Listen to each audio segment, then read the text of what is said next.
behalf of the Canon chapter, a very warm welcome to everybody to this talk in our series on the works of mercy.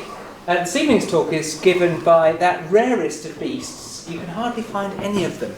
An honorary canon of Canterbury Cathedral. Wow. And so this is Canon Patrick Ellisdon, who Hello. For the last 17 or 18 years has been the vicar of St Paul's, Parish of St Paul in Cliftonville in Margate, and has just moved and will start in about 10 days' time, slightly less, no, slightly 22nd. more, 22nd of June, as the new priest in charge of All Saints Canterbury up the road. And Patrick, in his ministry in Cliftonville, was somebody who pioneered and spearheaded reaching out to those on the margins in that parish, which is one of the most deprived in this diocese and even in the country in terms of social and economic deprivation. And he was the founder and spearhead of the programme known as Ignite, which started off in Cliftonville and then, as it were, became a thing in the diocese. And I'm sure we'll hear a bit more about it. So, Patrick, thank you for being here. You're welcome. And we'll hand over to you now. Thank you very much.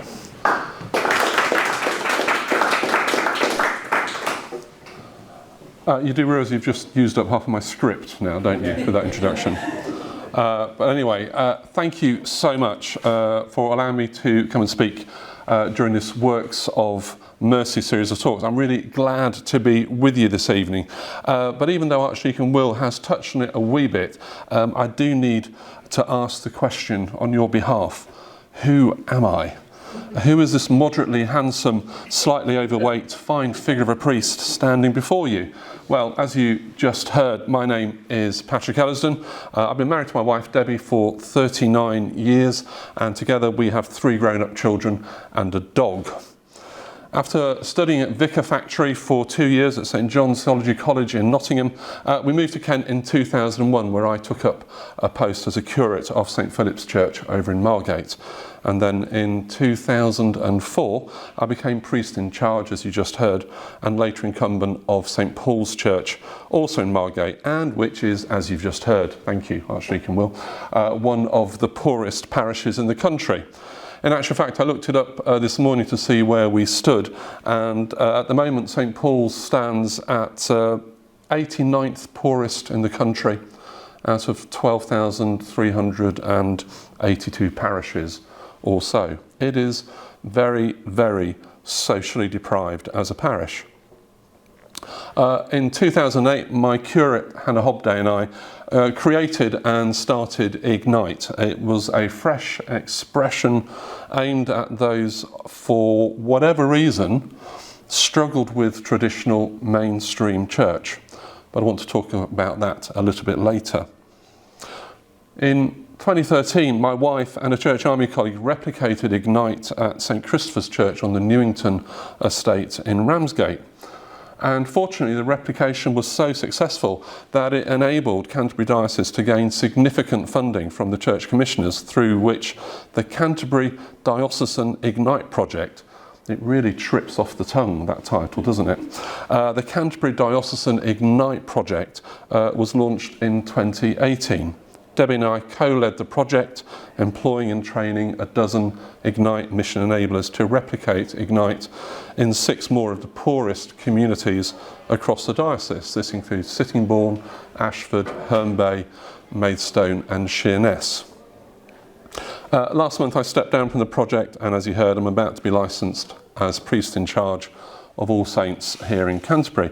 It will come as no surprise to you, I'm sure, that this parish is also significantly socially deprived, although it comes in much higher. It comes in at 1,435th out of the 12,500 parishes in the country. But there is a significant amount of social deprivation, and if I'm honest, that's probably what attracted us to come to All Saints. And so that is me in a nutshell, but that is who you are saddled with. But don't worry, there is still time to escape if you need to. Doors are to my left, just over there. So why am I here?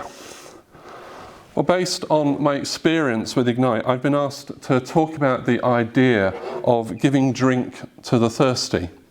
Giving drink to the thirsty, both spiritually as well as physically. And I love this topic. It's just, this is sliding down now. We debate on having it because it slips and slides.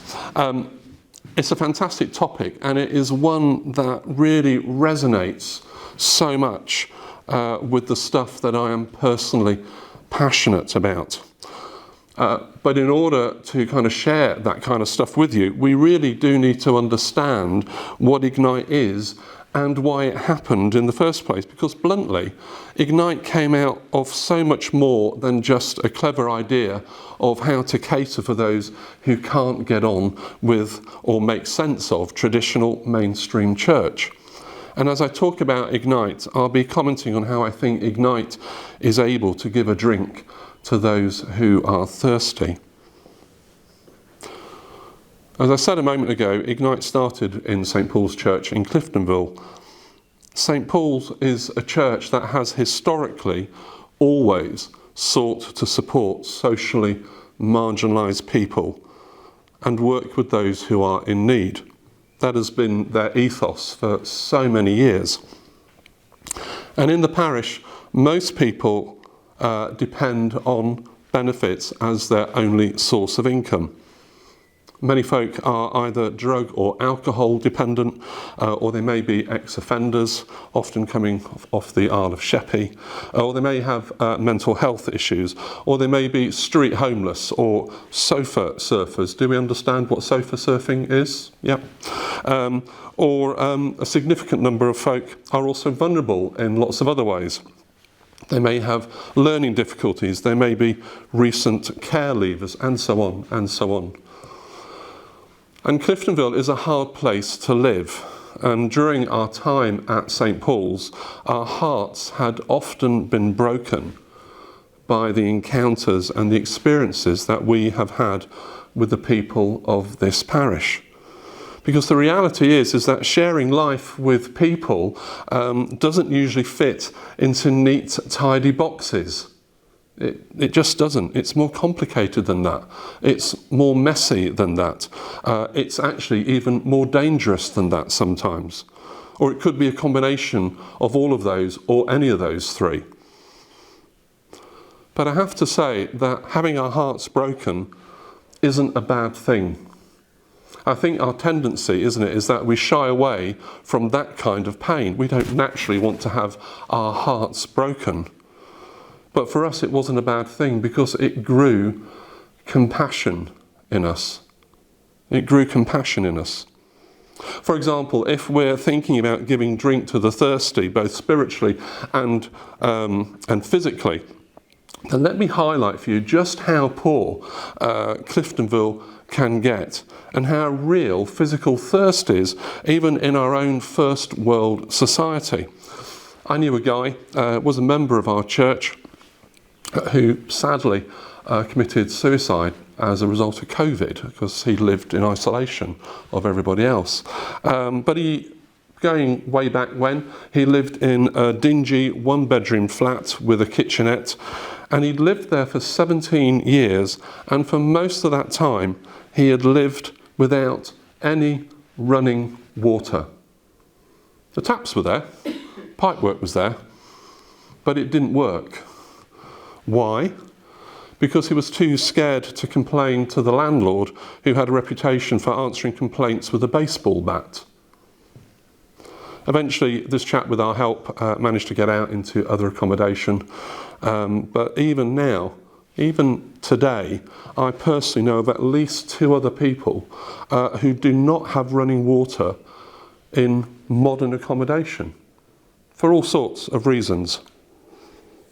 At other times, as indeed which still frequently happens today, people who are rough sleepers, perhaps dotting down on a bench, or if they're lucky and they've managed to get a tent, would come and get water from the church's outdoor tap just to be able to wash themselves or to get a drink.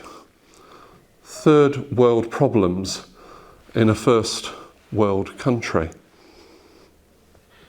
And so, as I said, our compassion grew out of having our hearts broken because of what we saw. It caused us to have a desire to engage more intentionally with those who are in significant need. In other words, it encouraged us to get out more, to meet people where they were. Long gone are the days, as I'm sure you will know, long gone are the days where people flock to church. Actually, those days are gone. We need to be out and about, getting outside of the church walls and meeting people where they are. And when we did this, when we started caring about the things that they care about and started building real relationships, that's when God started doing really good, awesome stuff. The kind of stuff that only He can do. The kind of stuff that kind of blows you away. Because our intentional relationship building allowed us to authentically speak hope into and self-worth and love into the lives of those who often feel like they have been forgotten, or feel like they are unimportant or unwanted, or feel like they have no voice. And that's where Ignite comes in. Ignite didn't start as a clever PCC strategy. I wish it did. I wish I could claim that, but I'm not that kind of forward-thinking person. So it didn't start as a clever PCC strategy. It started because a group of folk from church spent more and more time talking to people on the streets, gradually building relationships with them. In fact, what would happen is that a group of us would meet in the local cafe, 1 minute's throw away from the church, and we would pray, have a cup of tea, and then we would go off in pairs, kind of that biblical imperative. We would go out in pairs and we would walk the streets, doing street prayers and all that kind of stuff, and just seeing who we bumped into. Who did we get into conversation with? And the fascinating thing was that after we'd been doing this for a while, and the pairs would usually walk the same routes that they would normally walk. And what happened was that people started to put themselves in the route on the day when they knew we were coming, in order that we could talk to them, in order that they could be signposted for whatever it is that we could help them with. Out of that, we started meeting in 2 local flats. The local flats were actually the homes of drug dealers. If you're going to do it, you might as well do it in style. And every week we would arrive with chips and chatted to whoever turned up and offered prayer with whoever wanted it. And eventually the group became too big for the flats. So when it was suggested that they meet in a room in church, everyone agreed.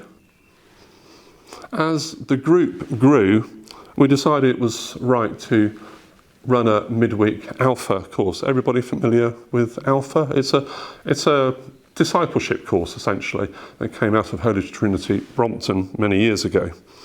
The result of that was that we had 100 people coming every week to our Alpha course. This is a church that at the time didn't have a kitchen, and we were meant to be serving them a full-blown meal every week. So that was an interesting challenge in itself. Towards the end of Alpha, we realised that we couldn't just tell these folk to come back on a Sunday. Most of these folk had no experience of church whatsoever. They had no idea what was involved, and really they would have been like fish out of water. Most of the folk that we were dealing with simply couldn't engage with that kind of churchy stuff. Sundays were for lions. Sundays were for recovering from the night before. Sunday church was for posh people. Sunday church was for do-gooders. Sunday church was hypocritical. Church was too wordy, too weird, too everything. So we decided to continue meeting on a Wednesday night and simply said, come back next week. It's kind of interesting how they didn't equate church, that's the building we were meeting in, as church on a Wednesday, but they certainly saw it as church on a Sunday. It's quite strange. And so we said, come back next week, and they did, and that's how Ignite was born. An Ignite community, absolutely though, is church, giving spiritual refreshment to those in need, to those who are thirsty for God, sometimes not even realising that they are actually thirsty for God. However, it's probably not church as most of us know it.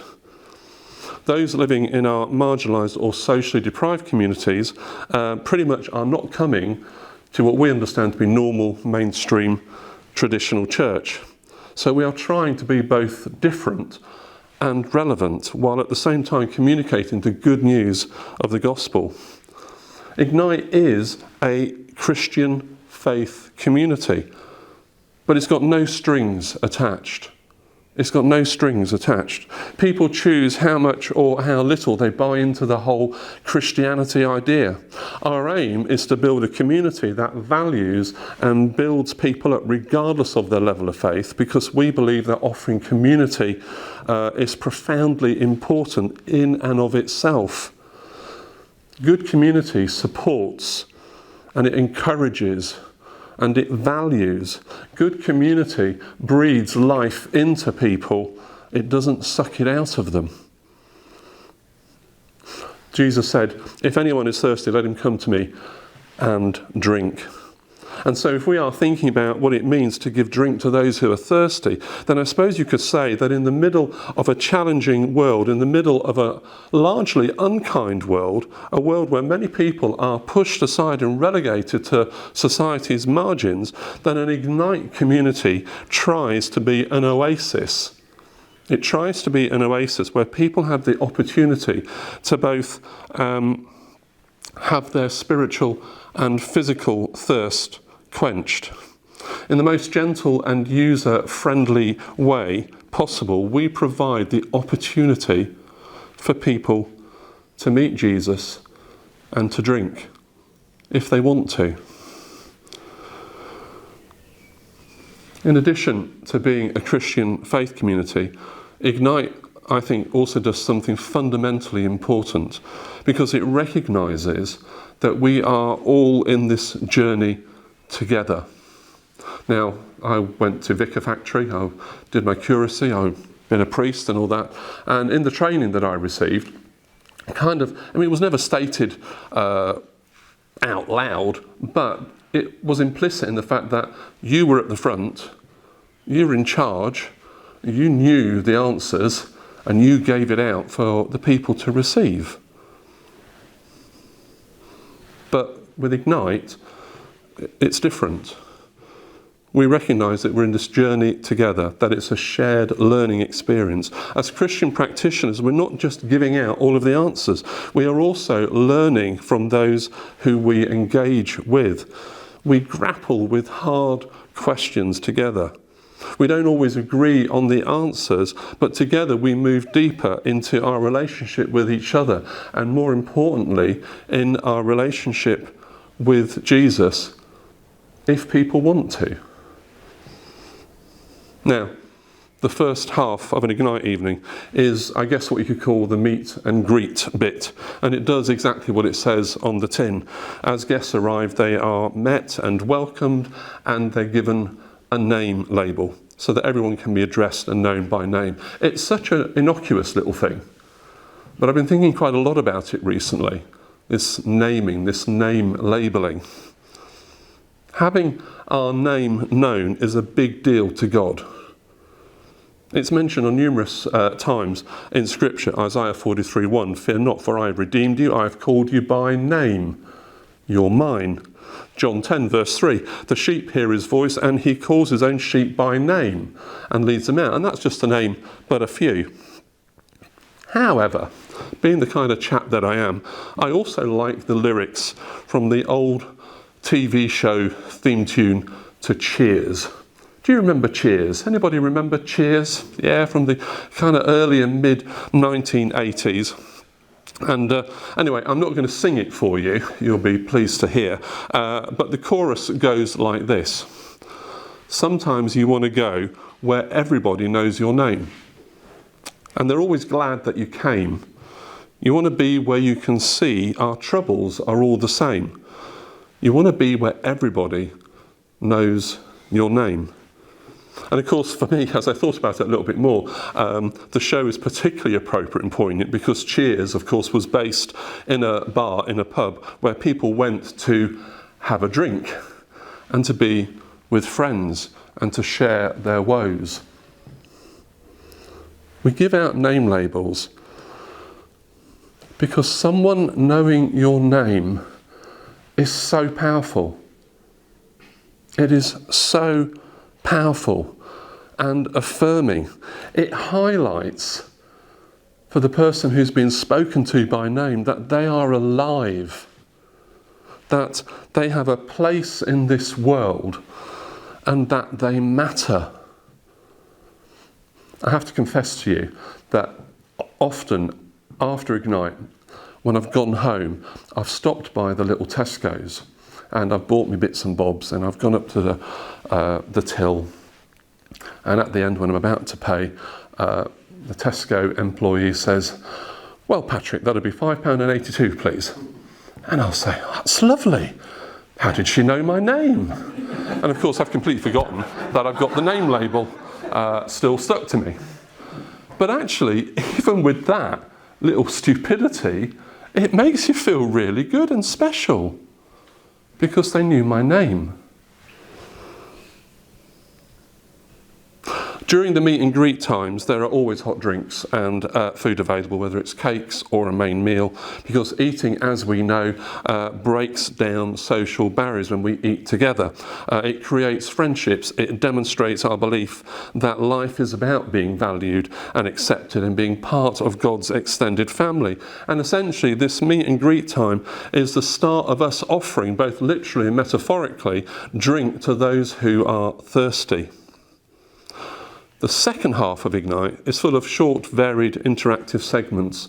We've done it this way because a lot of the folk who come to Ignite often have short attention spans or are not very well educated or whatever. And so relatively fast-moving, interactive, multimedia segments helps to keep them, keep their attention and their enthusiasm. And the idea with this part of Ignite is that people can arrive at the beginning, in the middle, or even towards the end of the evening, but still have an idea of what the whole theme of the evening was about, because all the segments are linked. It is very lively, it is slightly chaotic, it is often loud, with lots of chatter, occasional interesting and colourful language, and lots of laughter. It's particularly loud with laughter because we always start with an Ignite version of a popular TV game show. Because let's face it, life is too short not to have fun. Imagine having fun in church. Whatever next? After the game show bit, we encourage anyone who wants to share something good that has happened to them during the week. I'm really pleased that on my visits to All Saints, that you do something exactly the same. You give people a voice to share encouragements. And that's exactly what we do at Ignite. I'm sure you stole it from us, by the way. Don't know. We do this so that we can celebrate their victories and their good news stories together. We are, after all, a community, and community does nice things together and build each other up. And so it's good to hear that stuff. We want to give people a voice so that they are heard, which is really important in a society that doesn't generally want to hear from people, from the kind of people who we are engaging with. We want them to know that they are valued, that they're a part of the community, and that they're worth listening to. Now, in my very infrequent theological moments, it occurred to me while I was writing this that if someone has been wandering through the desert, they will have had a dry and parched throat, and they might find it difficult to speak.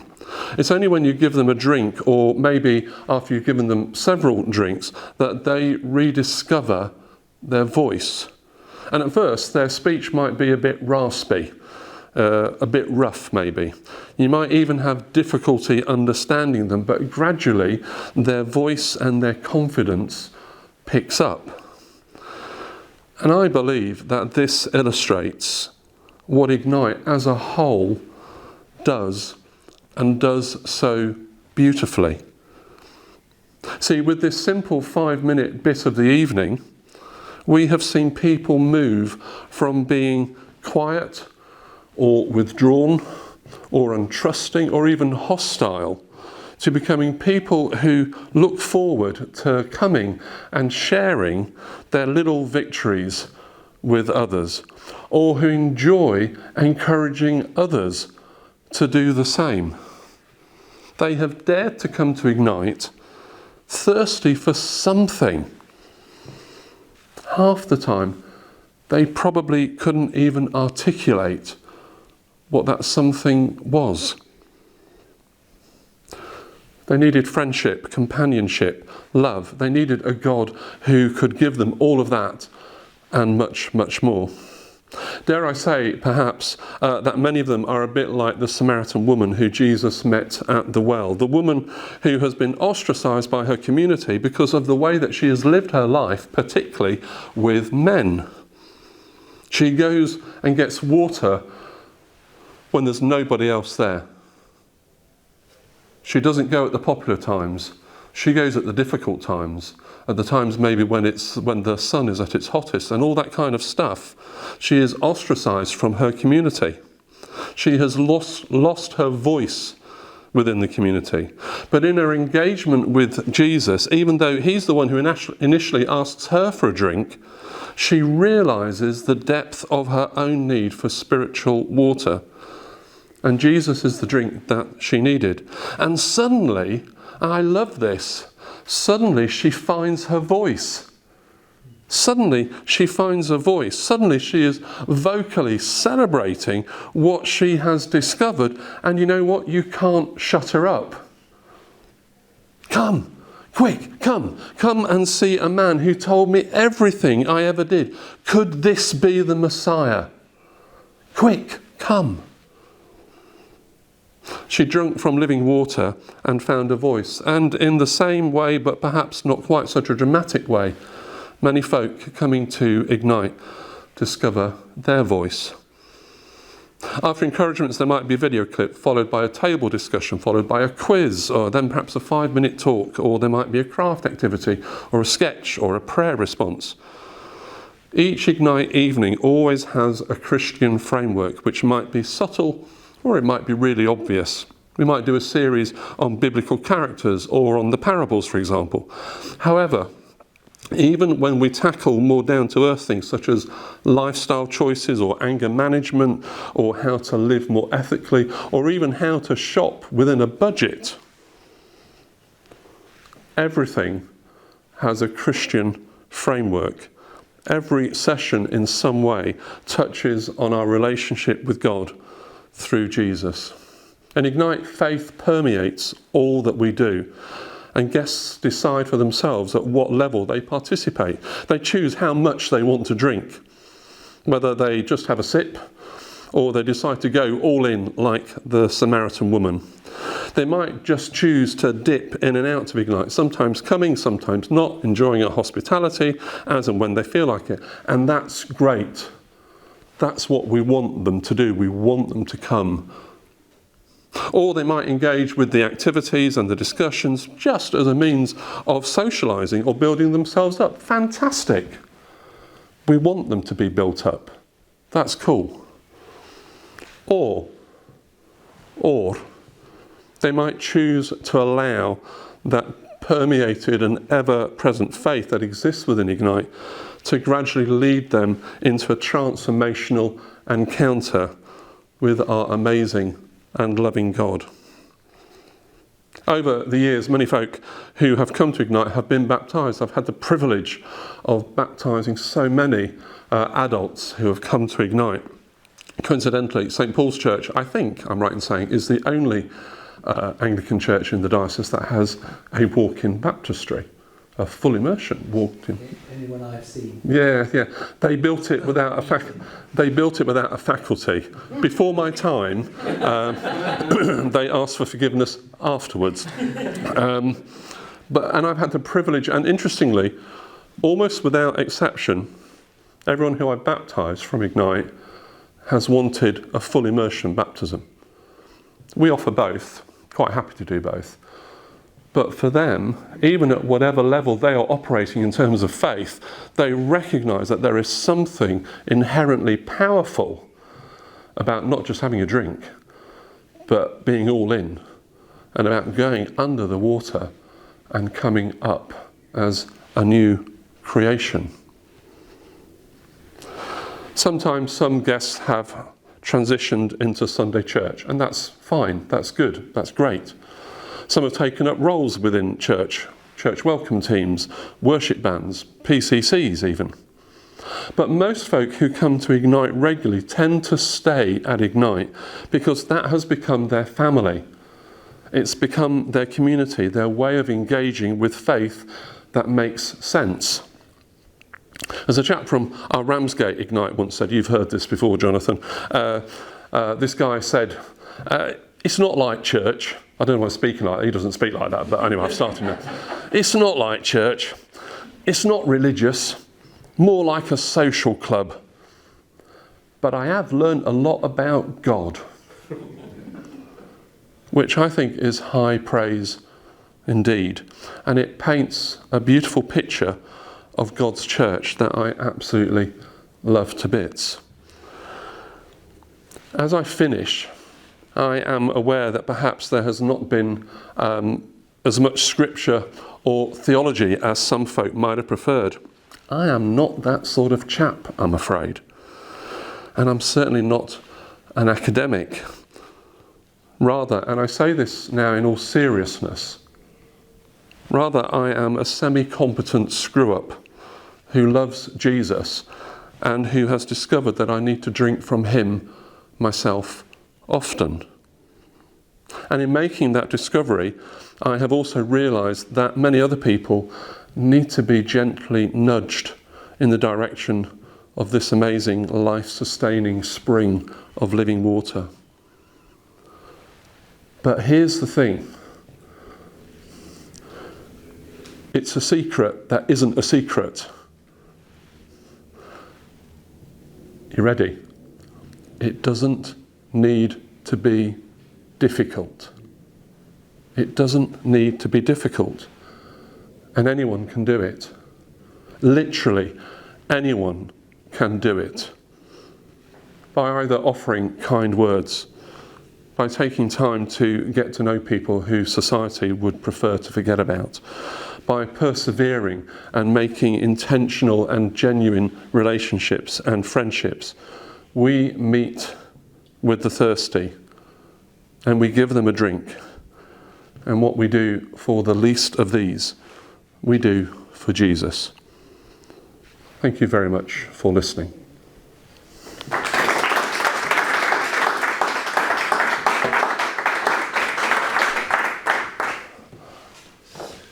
Oh, thank you so much, Patrick. You're welcome. So rich and beautiful. And the first time I went to St Paul's, Cliftonville, to see you and Debbie, and then went to Ignite all those years ago, before COVID, before lockdown, I must admit I was slightly out of my comfort zone.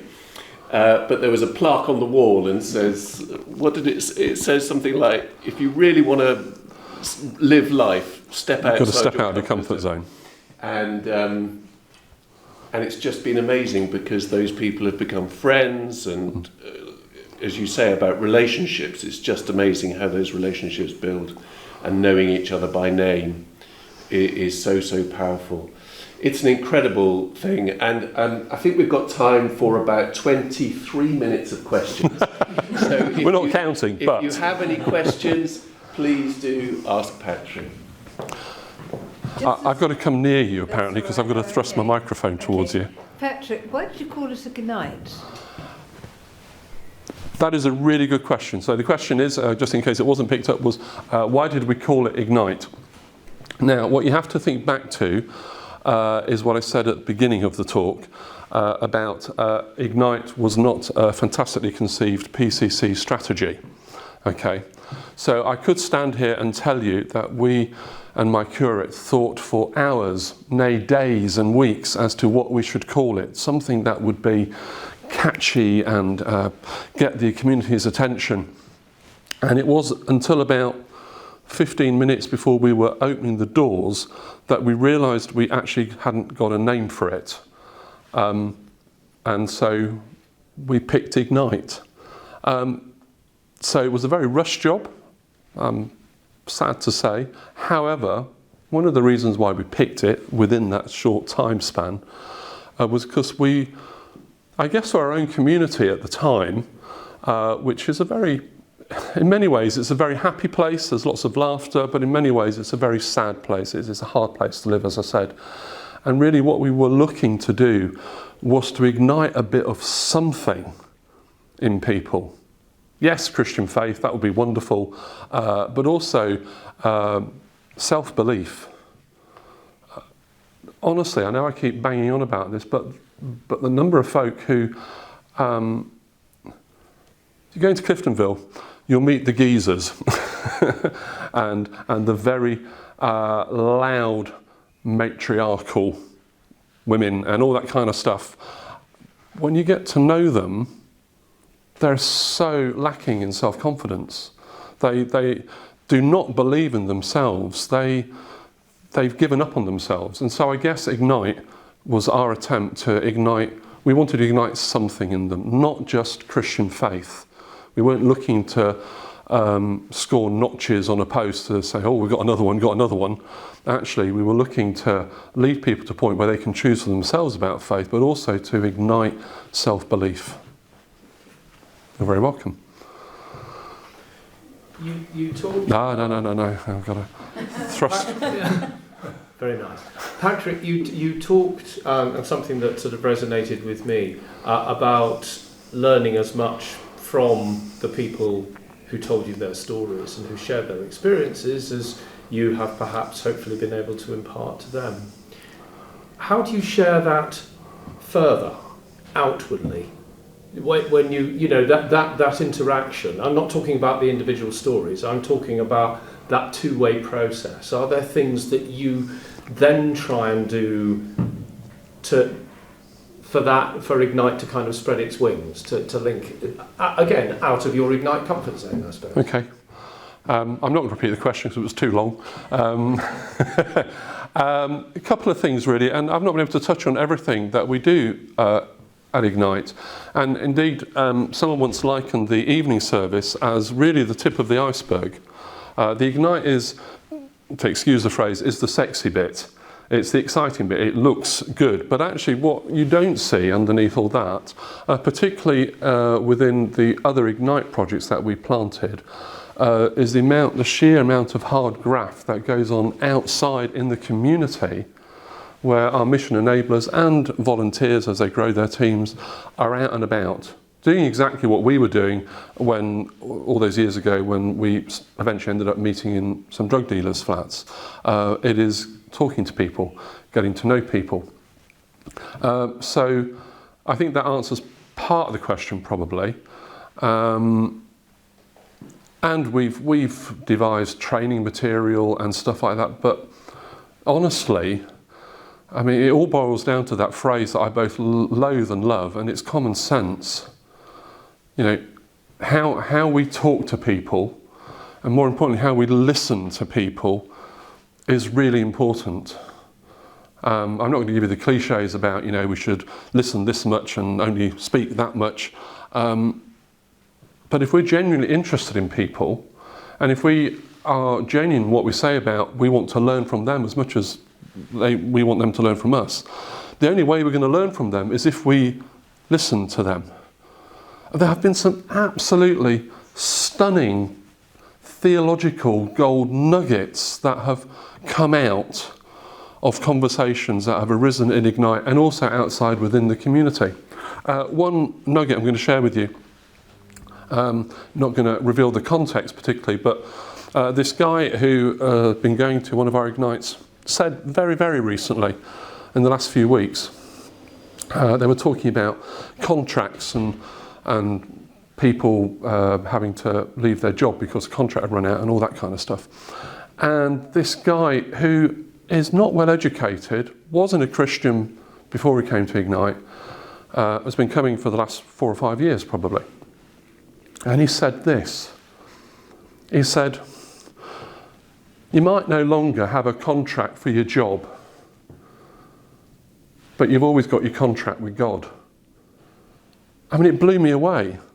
It's a really deep thought that, you know, no matter what you lose in this world, contracts or jobs or whatever, actually God is the same yesterday, today and forever.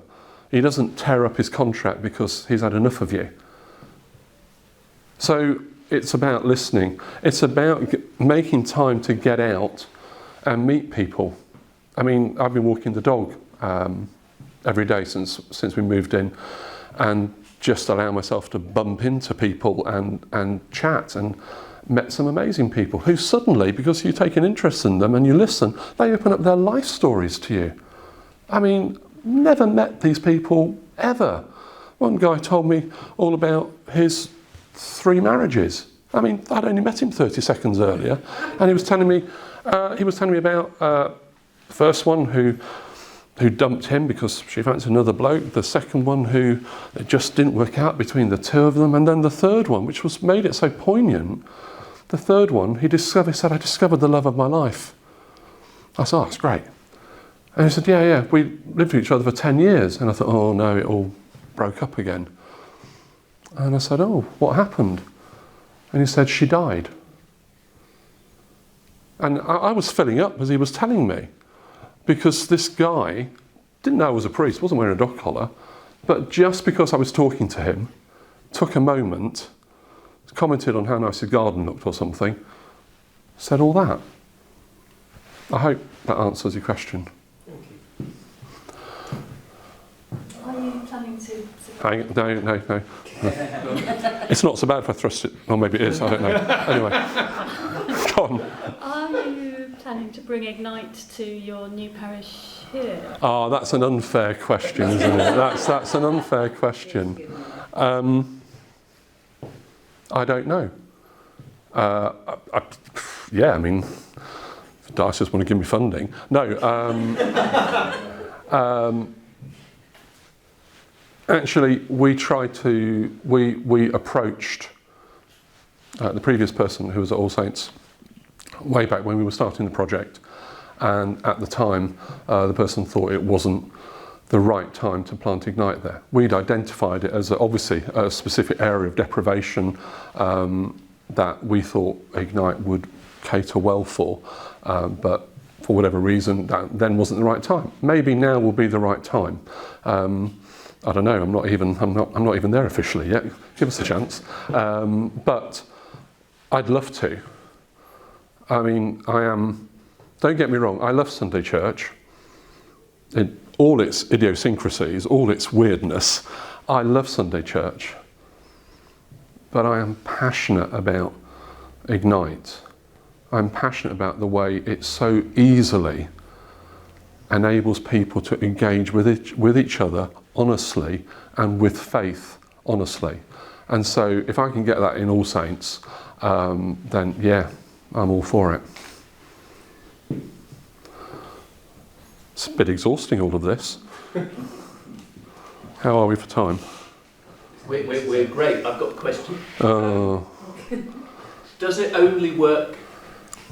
This is a question I partly know the answer. Does it only work for socially deprived communities?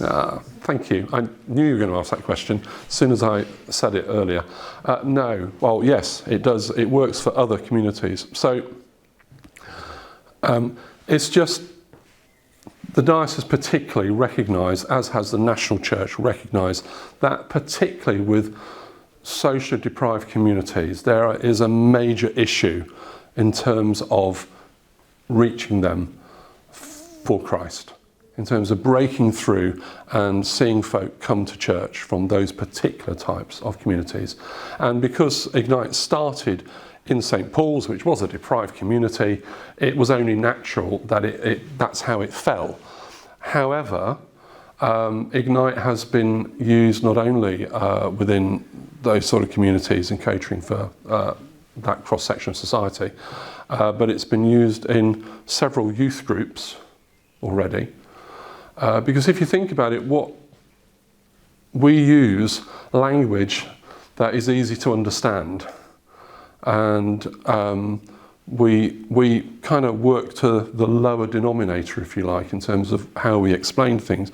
We recognise that people's attention isn't great. Even if they're educated, it's not generally that great. I mean, I'm reasonably well educated and I love reading, but I get bored easily.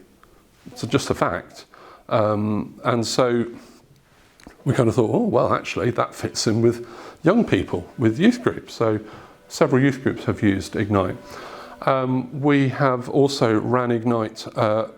Who remembers the Detling Christian Conference from going back a few years ago now? I think the last time was 2014 or 2013, something like that.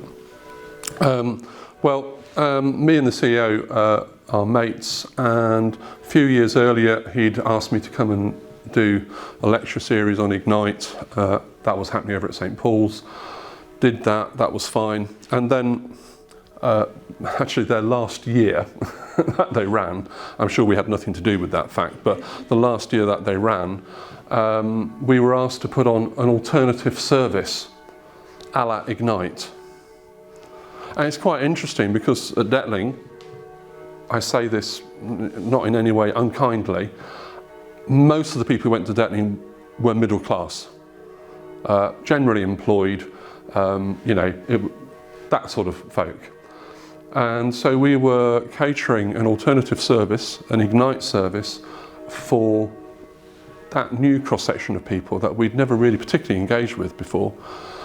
And every night we had between 80 and 100 people come. That was all that we could fit in the space of the marquee that we had. And they ate it up. And one of the really interesting comments that we got in the feedback, we gave out feedback forms every night, and one of the feedback forms that we got was, what a fabulous way for the whole family to engage with faith. Because many of the folk who came brought their children, because if you remember the Detling conference, you would have to sit through a 3/4 of an hour to an hour's sermon, as well as 3,000 Christian choruses and all that kind of stuff, which I personally love, but it's not everybody's cup of tea. And so folk discovered that Ignite was a means of engaging with faith as a whole family. And then there's another comment that said, it's great, we've taken the stuff home that you gave out so we can carry on thinking about it at home. So Ignite has already worked for youth groups. It has worked in a completely different cross-section of people. We have thought about in the past, we just haven't really had the resources to pursue it, but we've thought about a kind of generational Ignite, multi-generational Ignite. In fact, we do have a family Ignite over in Herne Bay, family and children. We've thought about aiming for those who are older. We have thought about possibility of an Ignite for those specifically with learning difficulties. It just happens that the current version of Ignite is dealing with those who live in the more poorer communities. Oh, have we got time? I'll be very quick. Hang on. This leads me to ask something. I was wondering about Margate, which seems to be two towns, especially since the Turner and all the London money coming in. So isn't there any trickle down or trickle up?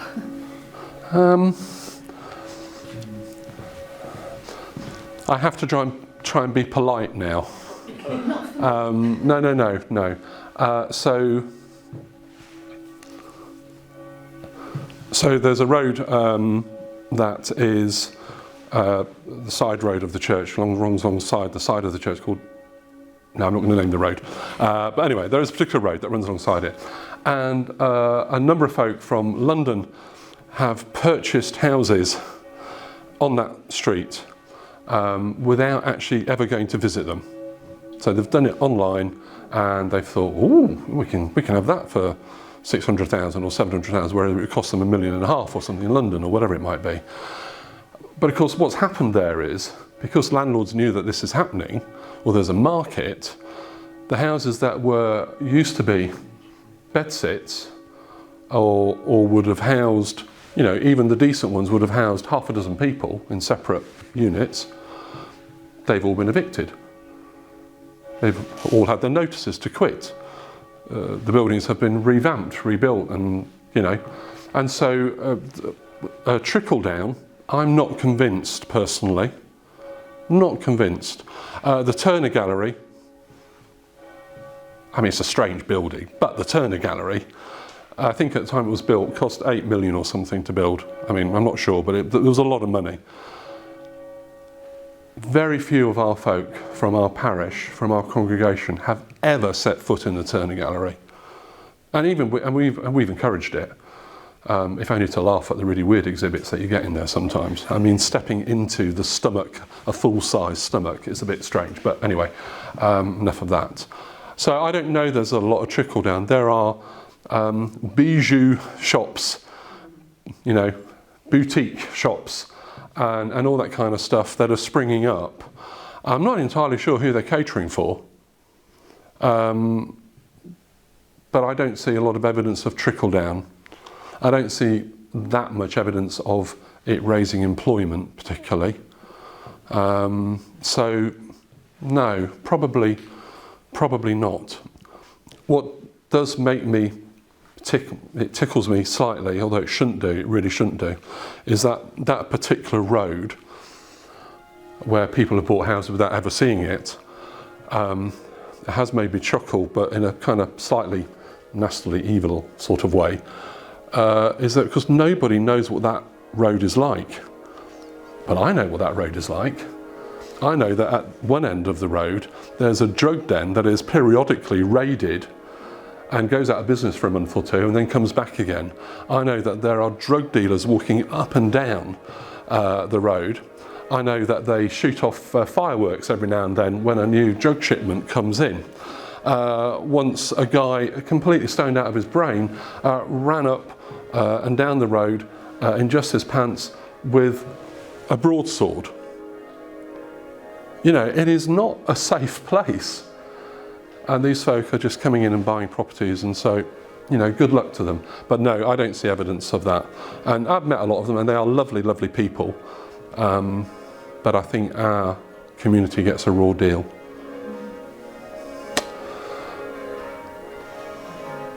Or were you raising your hand? Were you just waving at me? Well, it was. I think we've got time for one more. Right, very briefly, I'll keep it Quick short. one, yeah. I'm not convinced about the equation of economic deprivation and spiritual deprivation. Yep.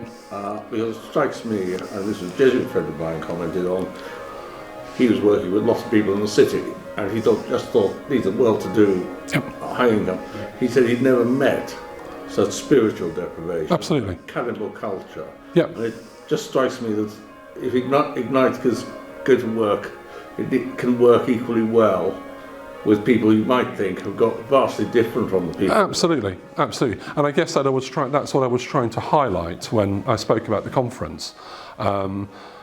It just so happens that Cliftonville is a massively poor area, and that's where we have done Ignite. Now, if I'd have remained, for example, at my church where I did my curacy, which was quite a middle-class church, and in its day loads of folk were scientists, went to Pfizer's when it was still employing all those folk before they shut down everything. I think I could have launched Ignite there, and I think we would have found in that parish the same sort of spiritual deprivation, but for different reasons. So not so much because they didn't feel they had a voice or for whatever. But what I found when I went to the church was that people wore masks. you could never get a straight answer as to how they were really feeling, because they'd been brought up to say, oh yes, we're absolutely fine, thank you very much, we're okay, and wouldn't want to talk about whatever they were facing, whether it be marital problems or job problems or financial problems. Whereas at least the folk who we kind of work with in Cliftonville often wear their heart on their sleeve. It's a completely different context, but I take the point absolutely that there's spiritual deprivation everywhere. Clearly there is. It's just that we were in the right time and place to meet that particular area of spiritual deprivation. Well, thank you, Patrick, for all that you've given to us this evening. Thank you. And also thank you for all that you've been doing over the years. In answer to one of the questions, it's not fair to put him on the spot as to whether Ignite is going to be starting at the stage. But you can take the vicar out of Cliftonville, but I don't think you'll ever take Cliftonville out of the vicar. And so Patrick does come with all of this to your new ministry, and we wish you well. Thank you. From the 22nd, when you take up your new post as our neighbour to the north here in Canterbury. So do please keep an eye out for other talks in the series as we go on. And thank you once again to Patrick for coming and sharing with us this evening. Thank you. You're very welcome. Thank you.